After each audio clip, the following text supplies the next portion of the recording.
Hello guys, welcome back to our channel. This is Priyanka Panchal here. आज हम discuss करेंगे जो राइट टू एजुकेशन है उसके जो सेक्शंस दिए हुए हैं उनके चैप्टर को आज हम डिस्कस करने वाले हैं। इससे पहले हमने बहुत सारे टॉपिक्स को हमने डिस्कस किया हुआ है। आई थिंक ये हमारी 27th क्लास होगी टॉपिक्स की, जिसमें हम सीडीपी को कवर कर रहे हैं जो DSSB में आने वाली है। वैसे तो ये हमने बैच DSSB के लिए शुरू किया है, बट ऐसा कोई अलग से कोई स्पेसिफाई नहीं है कि ये केवल DSSB में ही आएगा। जैसे आपकी चंडीगढ़ की जो वैकेंसी है वो आने वाली है, उसमें भी जो सीडीपी का जो पार्ट्स है उसमें आप इसको भी, इसके लिए भी आप इसको कवर कर सकते हैं। ठीक है, तो नाउ लेट्स स्टार्ट। अगर आप इस चैनल पे नए हो तो please subscribe the channel and like the video.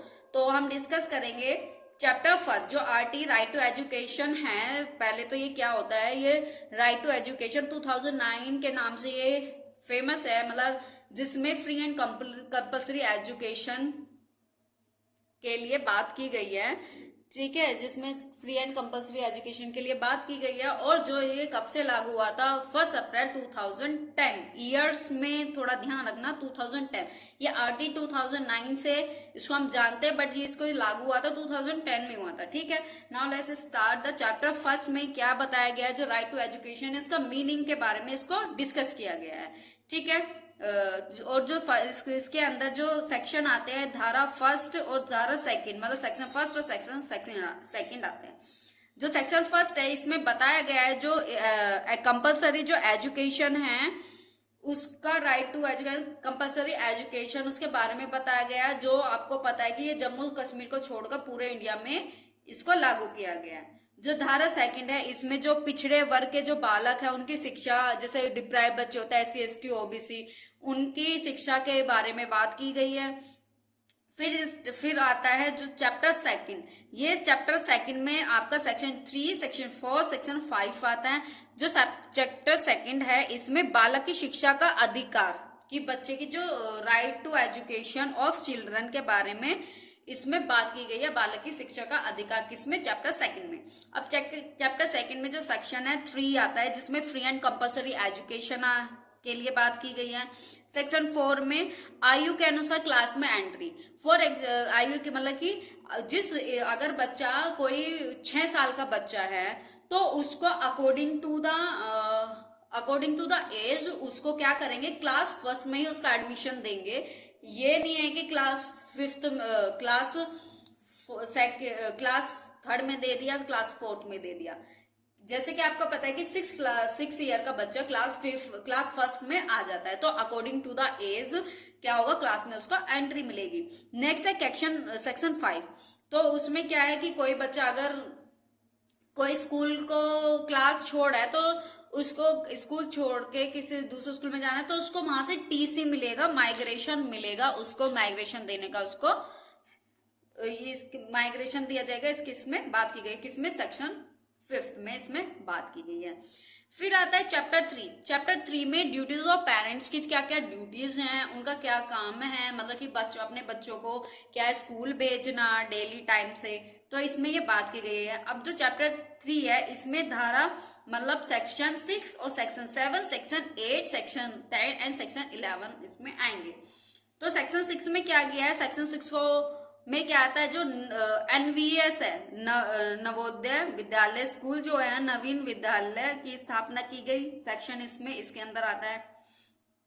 ठीक है, तो और जैसे जिस क्षेत्रों में, जिस एरिया में जो ये NVS स्कूल नहीं है तो उसमें क्या किया गया है, इसमें बात की गई कि 3 साल के अंदर अंदर विद इन 3 years क्या है वो स्कूल ओपन की जाए। जैसे कि अगर प्राइमरी लेवल का है तो प्राइमरी लेवल का जो स्कूल होना चाहिए उसकी जो डिस्टेंस है मैक्सिमम 1 किलोमीटर के अंडर ही होना चाहिए। अगर एलिमेंट्री स्कूल है तो उसका क्या होना चाहिए, 3 किलोमीटर के रेंज में वो स्कूल होना चाहिए। अब है सेक्शन 7। सेक्शन 7 में क्या किया गया है, सेक्शन 7 में क्या है, वित्तीय प्रबंधन खर्च। वित्तीय प्रबंधन खर्च मतलब जो ऐसा नहीं है कि खाली स्टेट गवर्नमेंट ही एजुकेशन पे क्या करेगी, खर्च करेगी। उसमें क्या है, सेंट्रल गवर्नमेंट भी होगी और स्टेट गवर्नमेंट भी होगी। अब इसमें रेशो दिया गया है, जो सेंट्रल गवर्नमेंट का वो 65 होगा और स्टेट गवर्नमेंट का 35 का रेशो होगा, इनका रेशो होगा। नेक्स्ट है धारा 8 या सेक्शन 8। तो सेक्शन 8 में ड्यूटीज ऑफ गवर्नमेंट की ड्यूटीज बताइएगी कि जो सरकार है उसके क्या क्या कर्तव्य है, उसके क्या क्या काम है। तो क्या है, केंद्र सरकार एवं राज्य में संचालित सरकार द्वारा शैक्षिक गतिविधियों का संचालन किया जाएगा। कि जो है, जो केंद्र सरकार है, राज्य सरकार है, जो भी कोई एजुकेशनल एक्टिविटीज हो रही है उनका वो करेंगे, उस एक्टिविटीज को पूरा करेंगे। ठीक है। फिर है जब गवर्नमेंट की ड्यूटी के बाद क्या है, सेक्शन 10। सेक्शन 10 में क्या है, ड्यूटीज ऑफ पेरेंट है, पेरेंट की क्या क्या ड्यूटीज है। ठीक है। फिर है सेक्शन 11। सेक्शन 11 में क्या है, जो अर्ली चाइल्डहुड केयर एजुकेशन है उसकी बात की गई है, किसमें, चैप्टर 11 में उसकी बात की गई है। अब आता है सेक्शन 11 का फिनिश हो गया, 3 चैप्टर हमने इसे डिस्कस किए हैं। अब है चैप्टर 4। चैप्टर 4 में बताया गया विद्यालयों एवं शिक्षकों के कार्य, कर्तव्य एंड अधिकार। जो स्कूल है, जो टीचर्स हैं, उनके क्या वर्क है, उनके क्या ड्यूटीज है, उनके क्या राइट्स हैं, इसमें बात की गई है। तो इसमें कौन कौन से सेक्शन आते हैं अब हम उसको डिस्कस करेंगे। जो सेक्शन 12 है, सेक्शन 12 किस में आ रहा है, 4th में आ रहा है। जो सेक्शन 12 है, जैसे कि आप लोगों को पता है कि जो economical EWS economical weaker section जो है उसमें क्या है, 25% रिजर्वेशन है उनके लिए किसी भी स्कूल में। ठीक है। तो ये बात की गई है सेक्शन 12 में। फिर है सेक्शन 13। सेक्शन 13 में क्या होता है कि उसमें अगर कहीं कोई भी बच्चा किसी भी स्कूल में जा रहा है तो उसमें कोई भी उसकी एंट्री फी नहीं लगेगी। अगर कोई भी उस एंट्री किसी भी बच्चे से किसी भी एंट्री फी की डिमांड करता है तो उस पे मांगने वाले पे 25,000 का जुर्माना लगेगा, 25,000 का उस पे फाइन लगेगा। ठीक है। ये बात किस में की गई है, नो फी एंट्री की सेक्शन 13 में इसकी बात की गई है। फिर है सेक्शन 14। सेक्शन 14 में एज सर्टिफिकेट। ठीक है, कि बच्चे का एज सर्टिफिकेट की बात की गई है, जिसमें एज सर्टिफिकेट के लिए जैसे मांगते हैं कि बच्चे का एज सर्टिफिकेट के उसमें दिखाना है, तो A14 में आएगा। तो इसमें क्या चल सकता है, जो माता पिता का जो शपथ पत्र है वो भी चल सकता है, अस्पताल की कोई पर्ची है वो चल सकती है, आंगनवाड़ी का जो प्रमाण पत्र है वो भी इसमें चल सकता है। फिर है सेक्शन 15। सेक्शन 15 में क्या की गई है, सेक्शन 15 में अगर कोई भी स्कूल है उसका जो एडमिशन डेट है वो क्या हो गई है, वो निकल गई है, तो वो कोई भी स्कूल उस डेट को एक्सटेंड कर सकता है, कब तक, 6 मंथ के लिए। ठीक, ऑल क्लियर, ओके। नेक्स्ट है सेक्शन 16। सेक्शन 16 में क्या बात की गई है, क्लास 1 से लेके क्लास 8 तक के बच्चों को कभी भी मतलब कोई किसी भी कारण कोई फेल कर नहीं कर सकता। ये बात किसमें की गई है, सेक्शन 16 में इसकी बात की गई है। सेक्शन 17 में क्या बात की गई कि बच्चों कोई भी ना तो फिजिकली और ना ही कोई मेंटली उसको पनिशमेंट किया जाएगा। पहले तो क्या करते थे, डिस्ट्रिक्ट से पिटाई करते थे, अब तो आप देख भी नहीं सकते। ठीक है, बच्चों को मतलब घुर्रा के जैसे टीचर्स पहले देखती थी। ठीक है।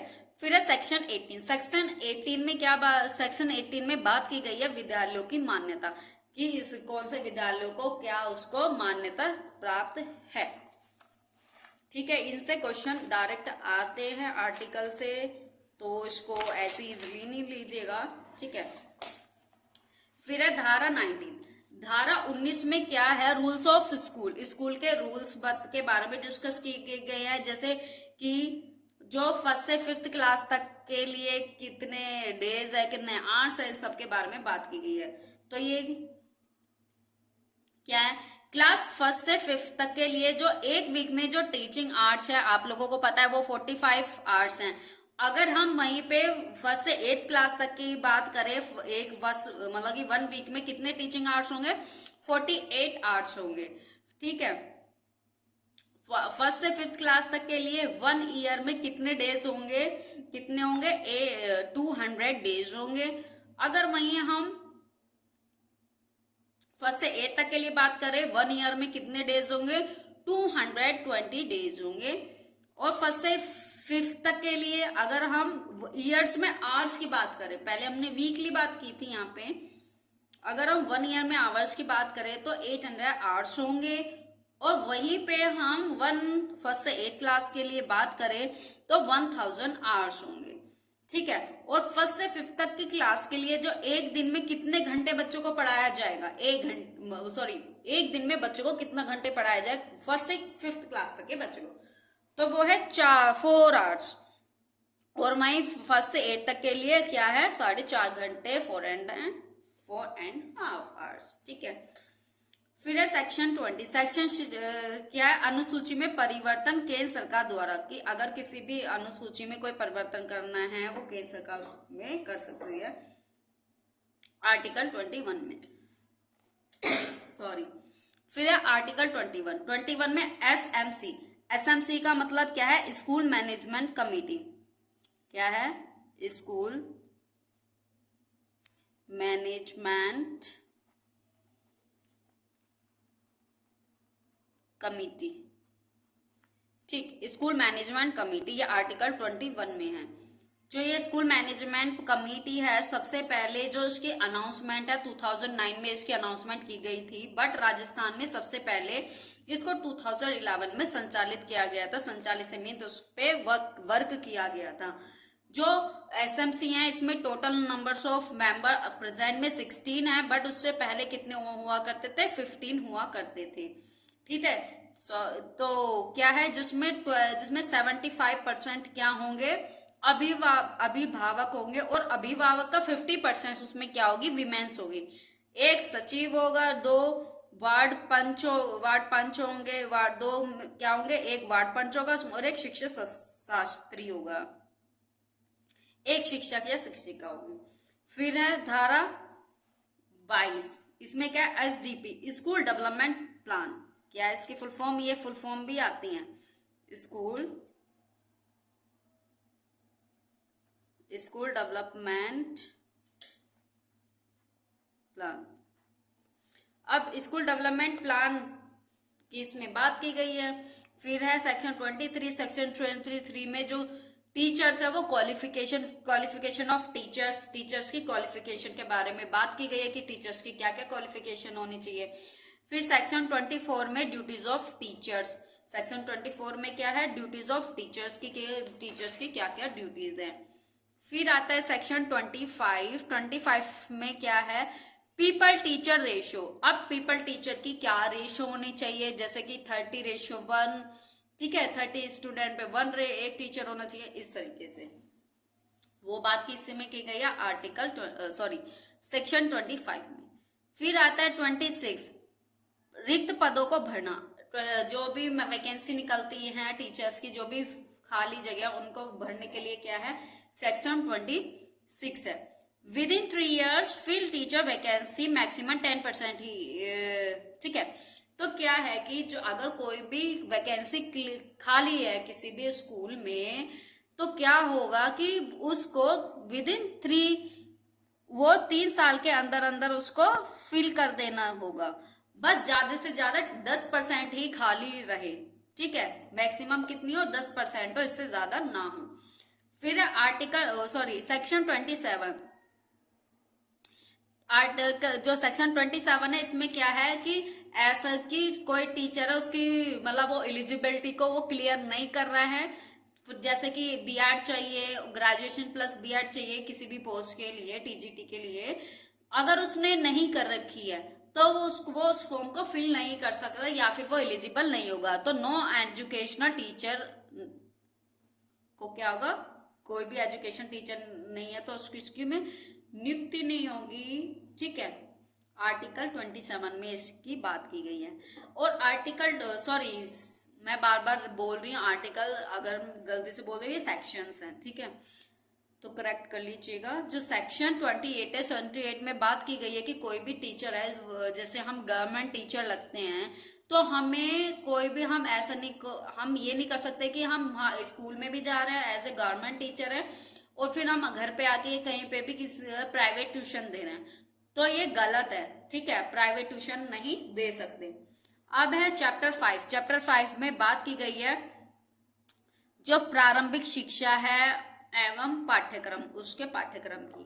अब इसके अंदर क्या क्या कौन कौन से सेक्शन आते हैं। सेक्शन 29 में बात की गई है करिकुलम का निर्माण एवं सीसीई, जो करिकुलम है उसका निर्माण करना, और जो सतत एवोल्यूशन है उसका, उस फिर क्या है आर्टिकल 30 में प्रमाण पत्र प्रदान करना। फिर है नेक्स्ट है हमारा चैप्टर है 6। चैप्टर 6 में बात की गई है जो शिक्षा का अधिकार है, जो राइट टू एजुकेशन है, उसको संरक्षण प्रदान करना। अब इसमें क्या है आर्टिकल 31 में मॉनिटरिंग मतलब कि देख रेख करना। फिर है सेक्शन 32 बालकों की शिकायतों का निवारण करना। अगर कोई बच्चा कोई भी कंप्लेन लेकर आता है तो हमारा फर्ज बनता है कि वो उस चीज का निवारण करे, उसको शॉर्ट आउट करे आर्टिकल 32 में।